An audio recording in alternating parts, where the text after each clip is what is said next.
Super excited for our talk. Tonight we're going to talk about temptation. Look to the person next to you and say temptation. Say it like you mean it. Say temptation. Now, if you were to ask me, what is temptation? What does this word mean? Because I feel like we all kind of maybe have heard this word before. We all kind of maybe think we know what this word means. How I would describe this word is by wanting to do something that you know you shouldn't do. So a lot of times when we think temptation, we think of all these things, but honestly, all temptation is whenever you've maybe wanted to do something that you probably shouldn't do. Like, have you ever wanted to yell at your sibling? It's like, oh man, they're bothering me again. You're here again. Have you ever wanted to yell at your sibling? That would be doing something, wanting to do something that you probably shouldn't do. Now, what's interesting about temptation is that we all experience it. So a lot of times we think, oh, well, adults don't experience temptation. No, everyone from your leaders to your parents to your cousins to your teachers, all of us at times in our life have these moments where we want to do something that we probably shouldn't do. And if you were to tell me in high school, hey, if you could maybe go back to high school and you could tell yourself, you could go back to middle school, you could tell yourself one thing, the one thing that I probably would tell myself is, hey, this is what you should do in times when you are struggling with temptation. This is what you should do in times when you want to do something like really, really bad. Like you want to do something really, really bad, but you know that you probably shouldn't do it. And that's where we find the character of our story tonight. He goes by the name of Daniel. And what's happened is Daniel has been in this town and he's been living, and a new king comes in town. And the king comes in and he takes everyone away. So all of these people, they would have been around you guys' age, either in like maybe around that teenage years, and he would have taken everyone and he would have taken them to their land. And now he's trying to pretty much get them on his side. So there's this king and he's trying to get them on his side, and what's happened is he's begun to give them all of the best things. Like he gives them, all right, you can have the best food. You can have the best this, you can have this, and he's trying to get them on his side. But what happens is when he brings them this food, when he brings them all this food, what he tells them is that, okay, you can have the king's, they call it the king's food. This is the food that kings would eat. This is that good of food, the food even he would eat himself. The only thing is that this food is dedicated to other gods. So you can have the king's food, you can have this food, it's amazing. You can have the steak, you can have the burger, you can have all of these things that you want. You can have the ice cream, you can have the milkshake, you can have all of it. But the one thing is that it's been dedicated to another god other than the one that you serve. So now Daniel is stuck in a position, he's stuck in this place where I would say he's probably being tempted. There are things he's seeing his friends do, things he's seeing his friends eat this food, and he's wondering if he should, and he's maybe even wants to do something that he knows he shouldn't do. And in the Bible, in our story tonight, in Daniel chapter 1, it says, "But Daniel determined that he would not defile himself by eating the king's food or drinking his wine, so he asked the head of the palace staff to exempt him from the royal diet. The head of the palace staff, by God's grace, liked Daniel, but he warned him. I'm afraid of what my master, the king, will do. He is the one who assigned this diet, and if he sees that you are not as healthy as the rest, he'll have my head." But Daniel appealed to a steward who had been assigned by the head of the palace staff to be in charge of Daniel, Hananiah, Mishael, and Azariah. "Try us out for 10 days on a simple diet of vegetables and water. Then compare us with the young men who eat from the royal menu. Make your decision on the basis of what you see." The steward agreed to do it and fed them vegetables and water for 10 days. At the end of the 10 days, they looked better and more robust than all of the others who had been eating from the royal menu. So the steward continued to exempt them from the royal menu and food and drink and serve them only vegetables. God gave these 4 young men knowledge and skill in both books and life.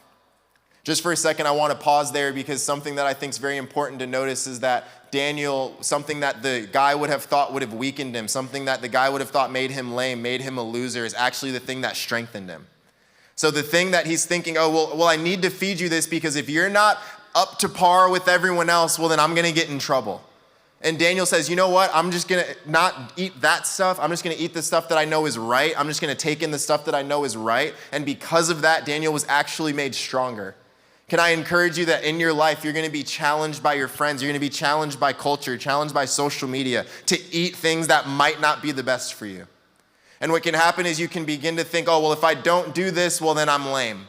Well, if I don't do this, and I get it, we're in church and this is the cheesy thing that people say when they're up on stage that, hey, if I don't do this, well, then I'm going to not have friends and I'm going to be lame. But what we end up seeing happen in Daniel's life is that because he doesn't eat this stuff, because he stays away from it, he's stronger, he's faster, he's wiser, he's smarter, all because he decided to eat the right things.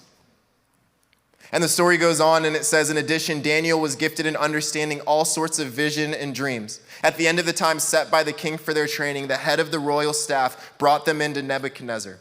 When the king interviewed them, he found them far superior to all the other young men. None were a match for Daniel, Hananiah, Mishael, and Azariah. Let's pray one more time before we get into our talk tonight. God, I pray over anyone in here who's maybe struggling with something, who maybe even now they're struggling. There are things that they want to do that they know that they shouldn't. They've been pressured to do, but they know that they shouldn't. They feel like they have to do, but they know that they shouldn't. I pray even now you would just fill them with strength.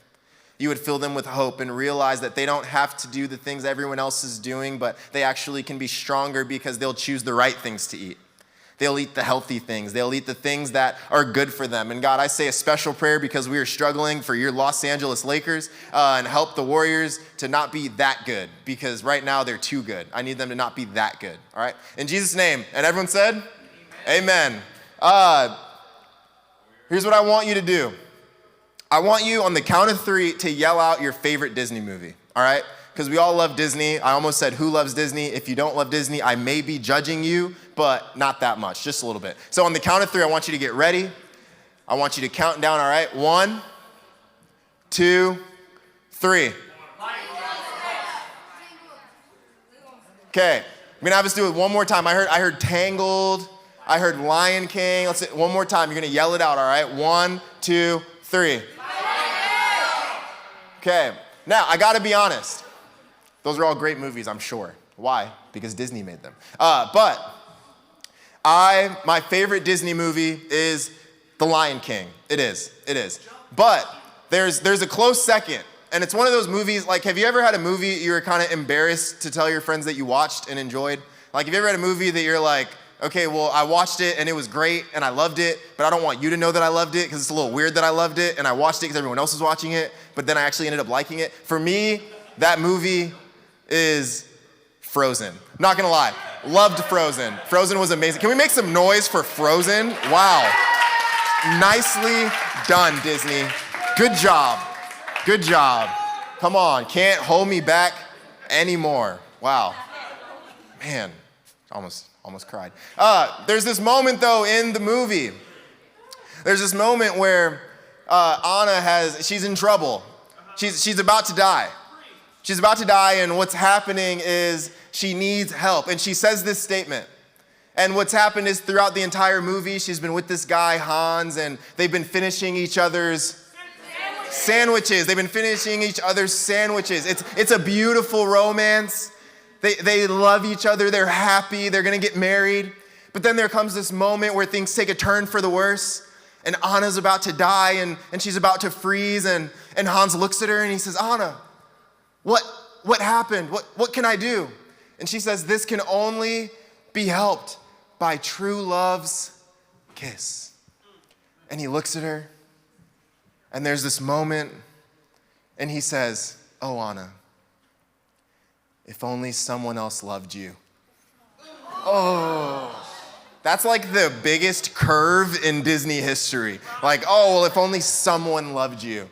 And then the whole time you find out he had been betraying her. The whole time you find out that he never really cared for her. The whole time you find out he was only in it for himself, even though he had been singing with her. They'd been having a grand old time. And then when she finally needed him, he said, if someone else loved you, if anyone loved you. And it's like, ouch, dude. Rude. But why do I forgot why I told this story. Why do I tell this story? I was so into the movie. This is such a good movie. We're watching that movie tonight, Paige. But this is such a good movie. But the movie, the reason why I tell this story is because the king's methods are a little bit interesting. You see, what happens is the king takes these people and he brings them to this land, and he doesn't overpower them. He doesn't beat them. He does do some things to them, but for the most part, he tries to show them a good time. He tries to, give them the best food, the king's food. He tries to show them, hey, this is the life that you can live. This is the life that you can have. All you have to do is turn away from God. And it's just like the movie, to where the whole movie he's trying to show Anna, hey, these are the right things. This is something good for you. And yet at the end, when she really needed him, it failed her. If there's anything I can tell you really quick about temptation, it's that when you really need something, it will fail you. When you really need hope, it will fail you. When you really need peace, it will fail you. When you feel like you're at your wit's end, and these are things that we run to for comfort. These are things that we run to because we need control. These are things that we run to because it makes us maybe feel better in the moment. Eventually, you will need something from it, and it will not sustain you. And what does he say? He says, hey, you can have the king's food. You can have the king's life. You can live like kings. But the caveat, the thing that you have to sacrifice is your love for your God. Because the plan of the enemy, the temptation, it doesn't always come just beating down your door. It doesn't always come just kicking things in and maybe really aggressive. A lot of times it sounds like, I think I have something better for you. I think I have something better for you than what God has for you. I think I maybe have better, the food that we eat, sacrificed to our God, it's better than the food that God has for you. The life that I have for you, if you just do these things, the fun you can have, it's better than what God has for you. Because the plan of temptation, the plan of the enemy is to get you to give up what you want most for what you want now. You see, I feel like if I was to ask you, hey, what do you want most in life? A lot of us would say, hey, I want a good marriage. I maybe want to go to this college. I want to live in purity. And yet a lot of times that might not, if we're completely honest, be what we want now. So we begin to maybe make decisions based off what we want now instead of what we want most. This is the plan of temptation, to have you to give up the things that you want for what you want now, right now. How can I be filled now? How can I feel good now? How can I maybe have a little bit of comfort, a little bit of hope now? And yet you have to give up what you want most. And it's an interesting thing. It's an interesting way to live. So what do we do? What do I do when I'm in this moment and I'm feeling tempted? I'm feeling like there's things that I want to do. There's things that I need. There's things that I can't seem to get away from, and yet they would sacrifice what I want most. And the best advice that I can give you, the best thing that I can give you, it's my main point tonight. The main thing that I can give you is this. Your ability to fight temptation won't rely on your strength. It will rely on your boundaries. Your ability to fight temptation, your ability to get through temptation, to get through things that are there, things that you're maybe struggling with, it's not going to rely on your strength. It's going to rely on your boundaries. You see, in my own life, and I know that him coming up to play the guitar is really distracting, but we're almost done. In my own life, the times that I've maybe struggled with temptation, the times when I've maybe made decisions, and I'm not going to have anyone raise their hand, but we've all made decisions where we're like, how did I get here? What did I do? What was I thinking? How did I get here? The times in my life that I've reached that point, if I was to boil it down to one thing, it would always come down to having poor boundaries. It would always come down to compromising my boundaries. It would always come down to doing things that I normally wouldn't do, compromising my values and compromising my boundaries. But the times that I've been able to get through temptation, the times that I've been able to keep character, the times that I've been able to keep integrity, the times that I've been able to be honest, the times that I've been able to be healthy in my relationships, the reason why was not because I was stronger than anyone else. It wasn't because I just grew older and got better. It wasn't because I just followed Jesus a little bit longer. If I can be completely honest with you, the reason why is because of my boundaries. It's because I've been able to put boundaries in my life. It's because I've been able to look at my life and say, hey, these are things I'm not going to compromise on. And we see Daniel, who's looking at his life, who's seeing his friends eat this food, who's seeing his friends eat food to other gods, food they probably enjoyed, food that probably looked good, food that they probably are saying, Daniel, what are you doing? This is the way, this is new, we're here, we might as well just give in. And yet we see Daniel say, hey, I can't do that. Why? Because Daniel had set his boundaries. Daniel had chosen what he was going to do. He said, I'm not going to compromise my boundaries. The best advice that I had ever gotten, whether it was in middle school, whether it was in high school, whether it was in college, the best advice I've ever gotten was I don't have to do things just because everyone else is doing them. You don't have to watch what everyone else is watching. You don't have to listen to what everyone else is listening to. You don't have to do the things that everyone else is doing. I know that this is cheesy advice. I know that this feels like, oh, well, there's this guy just talking about don't do this, don't do that. That's not what I'm saying. All I'm saying is you have to watch your boundaries. Why? Because anything without boundaries is very dangerous. Anything you don't put boundaries on gets very dangerous. Who in here loves ice cream? Who in here is pumped about ice cream? It's like if I was to say, hey, let's all go hang out. We're going to go after service. I got you guys free ice cream. Everyone would be pumped. Everyone would be excited. We would all, make some noise. Free, ice cream. Now, how many people would be just as pumped if I said, hey, for the next year, all you can eat is ice cream? Yeah, a lot of people are like, that's weird. No thanks. I'm good. I'm all right. Next church. See ya. Leaving. Why? Because anything without boundaries is dangerous. Anything that you have in your life, even something as good as ice cream, something that we love, something that we enjoy, is dangerous without boundaries. And the last thing I'll say, we're almost done. I feel like there's maybe even some people in here, and as I'm talking, you're thinking, well, I've already blown past boundaries. I've already made decisions past boundaries. There's no way I can go back. Can I encourage you? Because of the grace of God, because of the cross, because of the hope of God, you now have the power, you now have the ability, you now have the opportunity to reset your boundaries. You now have the opportunity to say, hey, I may have done some things in the past, but that doesn't mean that I have to do them in the future. I may have walked through some things in the past, but that doesn't mean I have to go through them again. You have the ability to reset and say, these are my boundaries. But the interesting thing about Daniel is he set his boundaries before the situation happened. You see, a lot of us are trying to set boundaries in the middle of our situation, in the middle of temptation, yet Daniel had already decided in his mind, hey, this is the stuff I'm not going to do. Yet instead, because he had already decided this, because this was something he had already walked through, when temptation came, he had already made the decision, and it was easier to walk out. So the only thing I can encourage you tonight is to set boundaries, to think about it. I'm not telling you to not do this, not do that. That's not the heart behind this message, but the heart behind this message is to get you to process, hey, what's the first thing that I do when I wake up? What's the last thing I do when I go to sleep? What's the first thing that I listen to when I'm upset? What's the first thing that I go to when I'm angry? What's the thing that I feel like I need when no one else is around, when I'm lonely, when I'm hurting? And then what you'll begin to do is you'll be able to say, okay, these things right now are playing God in my life, and I need to set boundaries.